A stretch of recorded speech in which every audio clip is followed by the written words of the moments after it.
Welcome friends, আপনারা দেখছেন DD TV Bangla YouTube channel, সঠিক খবরের একমাত্র চ্যানেল। নমস্কার। শিক্ষাবর্ষের শেষ লগ্নে 25% কম্পোজিট গ্র্যান্ট পেল রাজ্যের স্কুলগুলি। সাম্প্রতিক প্রকাশিত এই প্রতিবেদনটি আমরা বিস্তারিত জেনে নেব। স্কুলের বাচ্চাদের বাৎসরিক পরীক্ষা শেষ হয়েছে, আর কয়েকদিনের মধ্যে নতুন শ্রেণীতে ভর্তি হওয়ার তোড়জোড় শুরু হতে চলেছে স্কুলগুলোতে।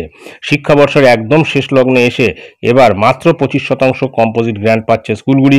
এই 25% কম্পোজিট গ্র্যান্ট রাজ্যের উচ্চ বিদ্যালয়গুলিকে মিটিয়ে দেওয়ার সিদ্ধান্ত নিয়েছে রাজ্য সরকার। যদিও প্রাথমিক বিদ্যালয়গুলির ক্ষেত্রে এখনও কোনো সিদ্ধান্ত নেওয়া হয়নি বলে জানা গিয়েছে।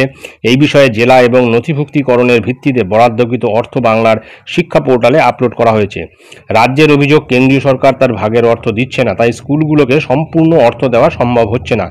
এ প্রসঙ্গে শিক্ষানুরাগী ঐক্যমঞ্চ সাধারণ সম্পাদক কিঙ্কর অধিকারী বলেন, রাজ্যের এই অভিযোগ যদি সত্যি হয় তাহলে কেন্দ্রের এই ভূমিকা নিন্দনীয়, শুধু নয় শিক্ষা বিরোধীও। বিদ্যালয়গুলিতে বরাদ্দ সামান্য অর্থটুকু নিয়ে কেন্দ্র রাজ্যের এই টানাপোড়েন প্রমাণ করে সরকারি শিক্ষা ব্যবস্থাকে তারা তুলে দিতে চাইছে। 25% নয়, অবিলম্বে কম্পোজিট গ্র্যান্টের সমস্ত অর্থ বিদ্যালয়গুলিকে মিটিয়ে দেওয়া হোক। উল্লেখ্য, চলতি শিক্ষাবর্ষের শুরু থেকেই এই কম্পোজিট গ্র্যান্ট পাচ্ছিল না রাজ্যের স্কুলগুলো। ফলে স্কুল চালাতে গিয়ে বিপাকে পড়েন প্রধান শিক্ষকরা।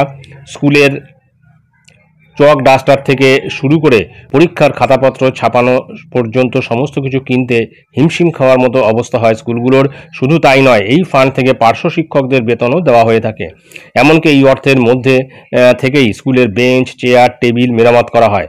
কিন্তু এই বছর সরকারের তরফ থেকে কম্পোজিট গ্র্যান্ট না পেয়ে বিকল্প ব্যবস্থায় কোনো ক্রমে স্কুলগুলো চালানো হচ্ছিল। ফলে স্কুলের ডেভেলপমেন্ট ফান্ড থেকে প্রচুর অর্থ ব্যয় হয়ে যায়। তবে রাজ্যের দেওয়া এই অর্থ যৎসামান্যই বলে মনে করছেন শিক্ষকরা। প্রসঙ্গত, প্রত্যেক বছর স্কুলগুলো চালানোর জন্য কেন্দ্র এবং রাজ্য সরকার মিলিতভাবে কম্পোজিট গ্র্যান্ট দেয়। সমগ্র শিক্ষা মিশনের মাধ্যমে এই ফান্ড পায় স্কুলগুলো।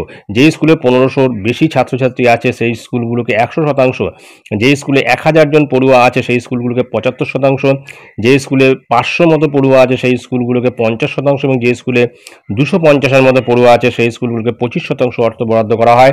কিন্তু চলতি শিক্ষাবর্ষের শুরু থেকেই এই অর্থ পায়নি রাজ্যের স্কুলগুলো। ফলে বিপাকে পড়তে হয় স্কুল কর্তৃপক্ষকে।